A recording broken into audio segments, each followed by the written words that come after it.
My guest was an agnostic engineer that studied over 1,000 people for 35 years that had near-death experiences. Some saw heaven, some saw hell. Now he challenges anyone, anywhere, to disbelieve in life after death after examining his research. What is your definition of a near-death experience, John?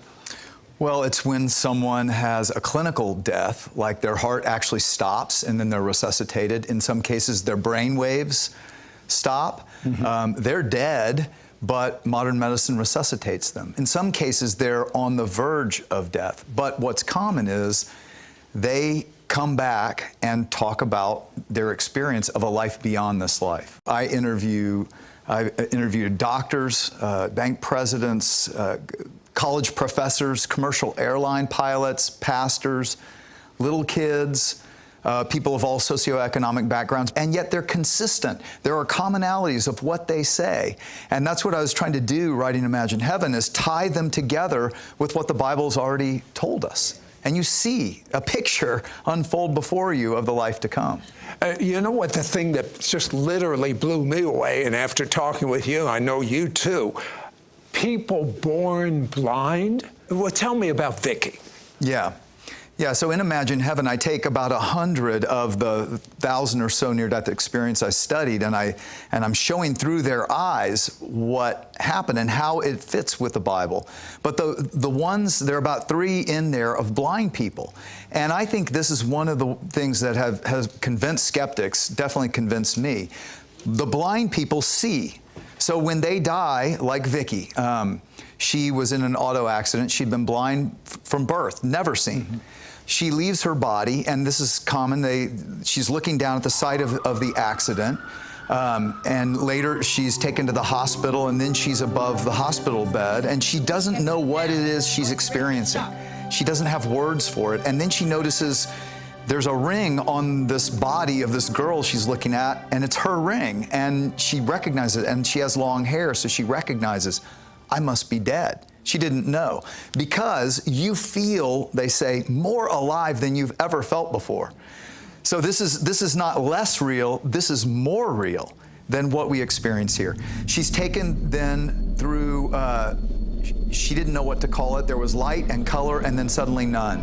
Okay. She comes out on this pastoral, like garden area, beautiful grass and trees and flowers and a vast number of people. And all the people, and even the flowers and the leaves and everything, was shining with this light. But the light didn't shine on things, it came out of everything. And she said the light was also love. And so it was like love and light and life coming out of everything. Now what's fascinating to me is that blind people consistently say what sighted people say, that the light of heaven comes out of everything. Now, how would a blind person ever get that idea?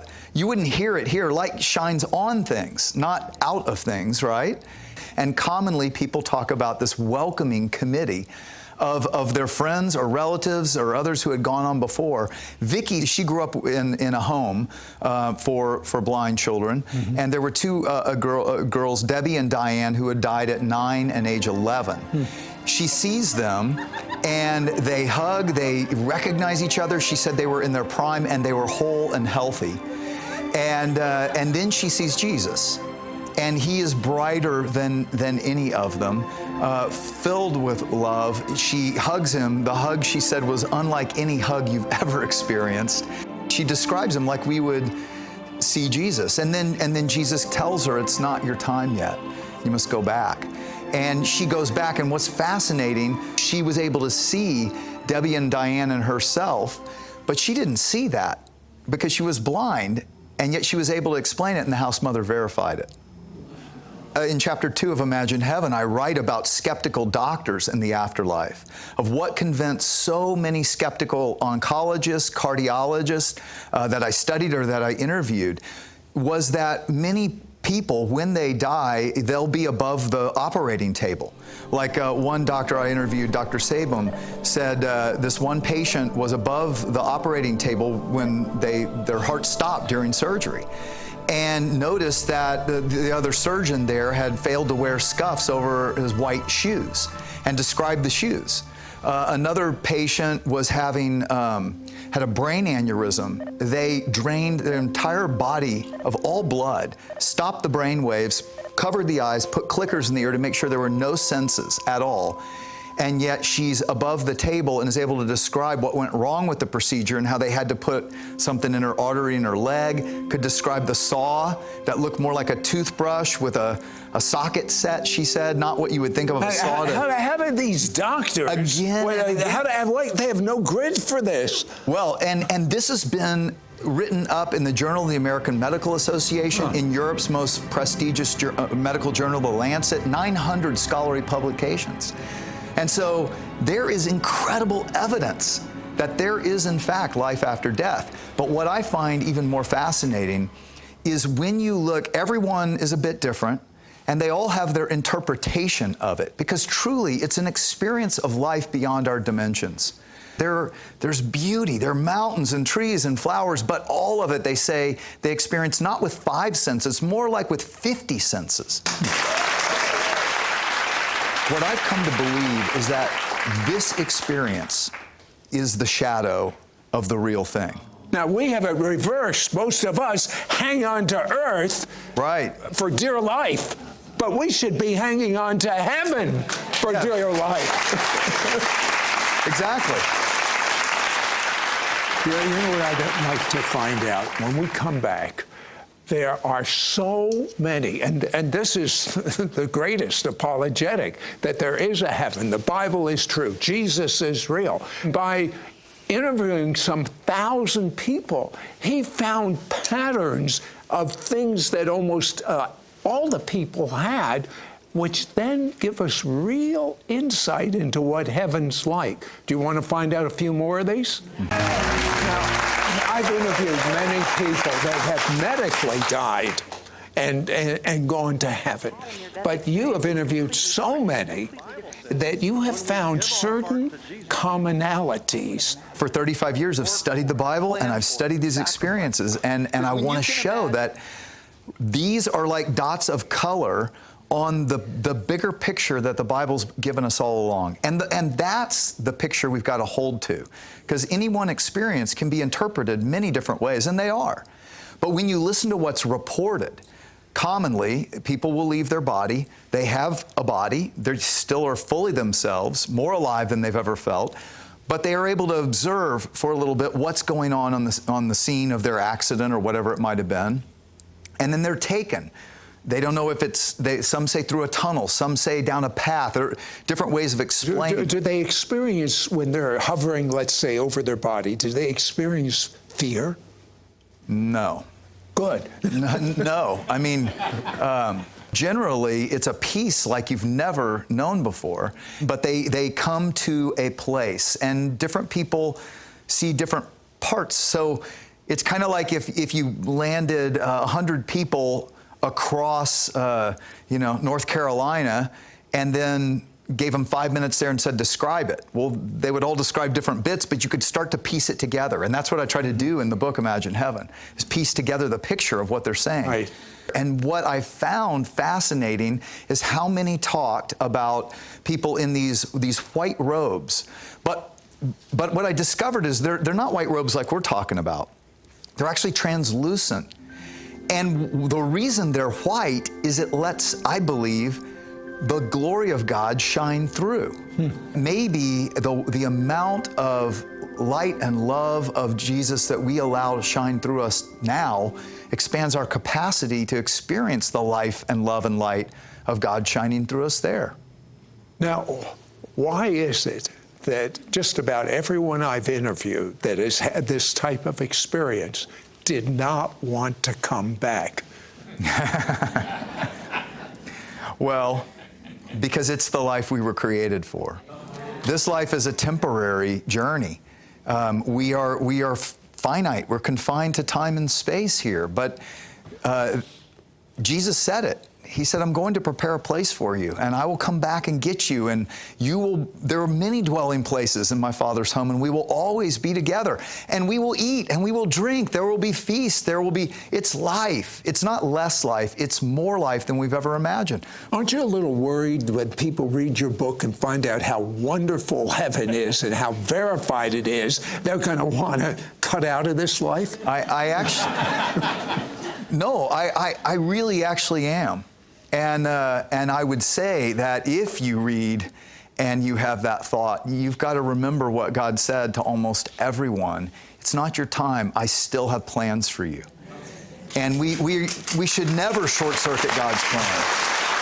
Tell me, what are our bodies like in heaven? What if you go there with pain in your body? What if you go there with cancer in your body? Consistently. Several people I write about had loved ones. One a guy named Gary had a friend who was decapitated in an auto accident. And he said one of the most wonderful things was as he's coming up to the entrance of the gate of the New Jerusalem, out comes his friend John, happy, whole, healthier than he's ever seen, gives him a big hug, and God appointed John to take him on a tour of the city. Our welcoming committee kind of introduces us. What about the head? Yeah, he had a head. Yeah. I thought that was implied in whole and healthy. Okay. Maybe not. How about families? Yeah, I mean, it is the greatest reunion we've ever had. And they all get along? Yeah. Well, so I write about that. One of the commonalities is our communication is perfect. Meaning, we speak to one another in complete thoughts, emotions. We understand each other perfectly. I'm told we don't actually speak words. It's like spirit to spirit. Right, but we can speak words. Okay. And in fact, we sing songs. One of the fascinating things about the music of heaven, where Paul said, things eye has not seen, we should talk about the colors of heaven, but ear has not heard.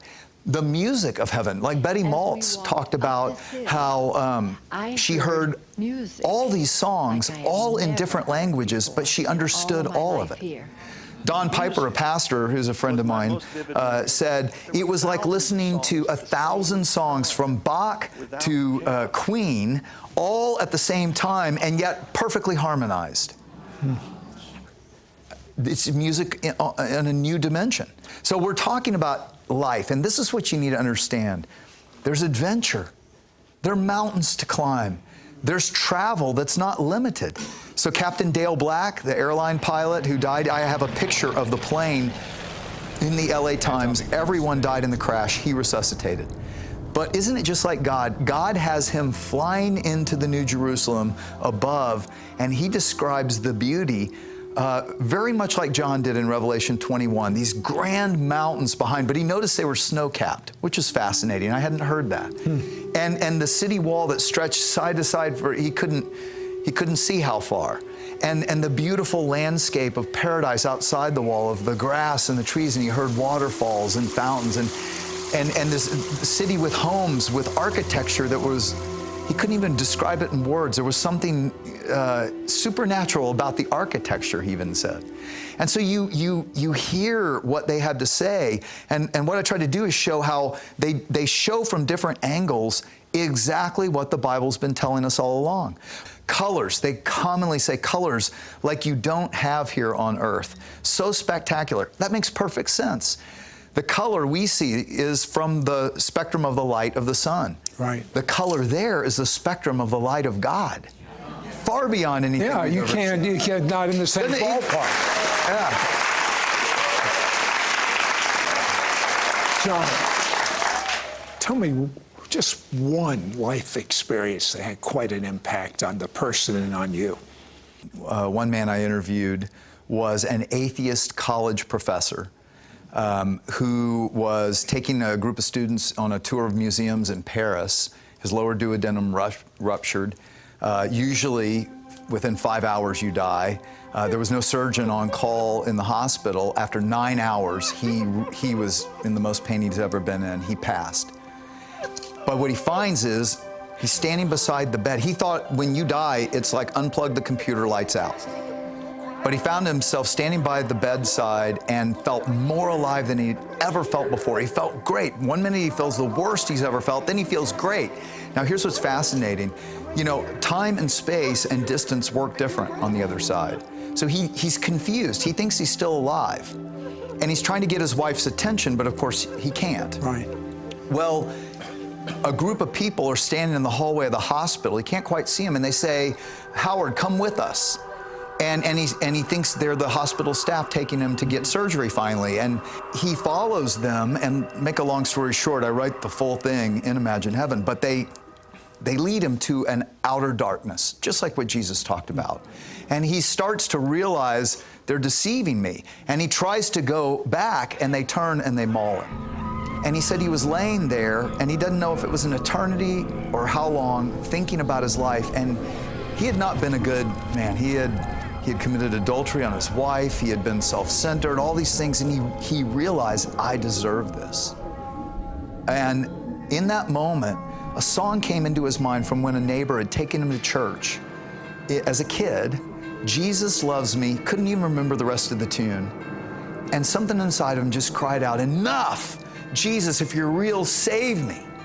And a pinpoint of light begins and comes into this darkness, ends up this brilliance, brighter than the sun. Hands reach out, pick him up, and hold him as he sobs like a baby, realizing this man I have cursed my whole life is real.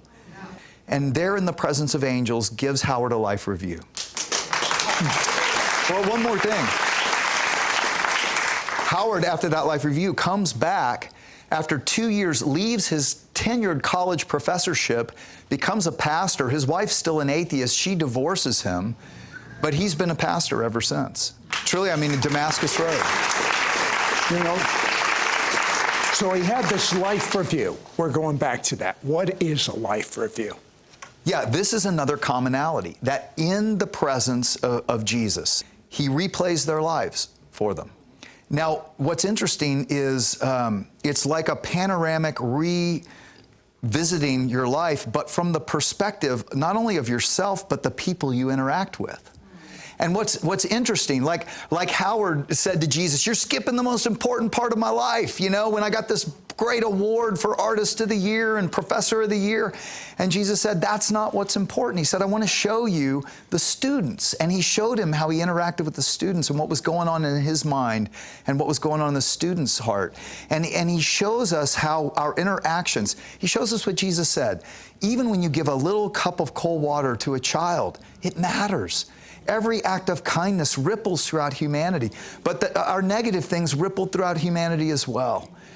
And, you know, one of the things that confounds me, quite honestly, is that some come back in the presence of this God of love they never want to leave, but they don't seek Him. That's hard. But others come back and they seek Him and they discover He's Jesus and they give their hearts to Him. And in the latter chapters of Imagine Heaven, I talk about rewards in heaven because I think it is so misunderstood.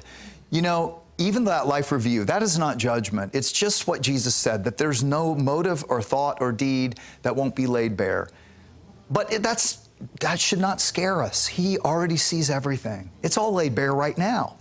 We think we can hide from God. We can't hide from God. We're only hiding from ourselves. But here's the thing. There is no condemnation for those in Christ Jesus, and He wants us to know that now. You know what? You have said enough that you should give your life to God right now. That's what you should do. As of now, live for heaven and bring heaven on earth. Absolutely.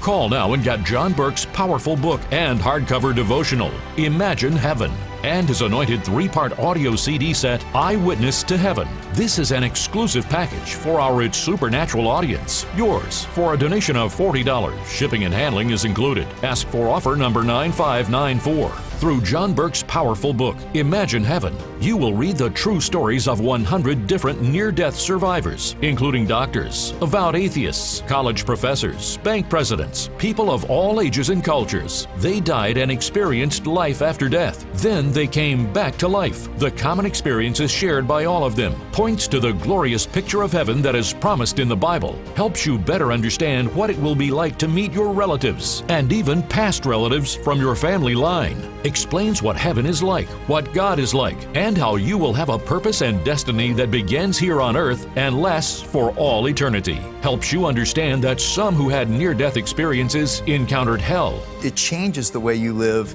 today. It changes people's view of God when they realize how much that He loves us. You will also receive John's beautiful hardcover devotional book, Imagine Heaven. Now you can meditate on the realities of heaven with this beautiful anointed devotional. Each of the 100 devotionals includes a near-death story, a scripture, a short teaching, and a prayer for you to receive your breakthrough. Included in this exclusive offer is John Burke's powerful 3-part audio CD set, Eyewitness to Heaven. Through listening to this series, you will know that each person who went to heaven experienced a beauty that filled their soul with peace and overwhelming love imparted to them in the presence of Jesus. In this series, you will hear John Burke's powerful teaching on the afterlife, revelations from John's decades of research, John's astonishing interviews with actual eyewitnesses to heaven. Don't miss out on getting John Burke's powerful book and hardcover devotional, Imagine Heaven, and his anointed 3-part audio CD set, Eyewitness to Heaven.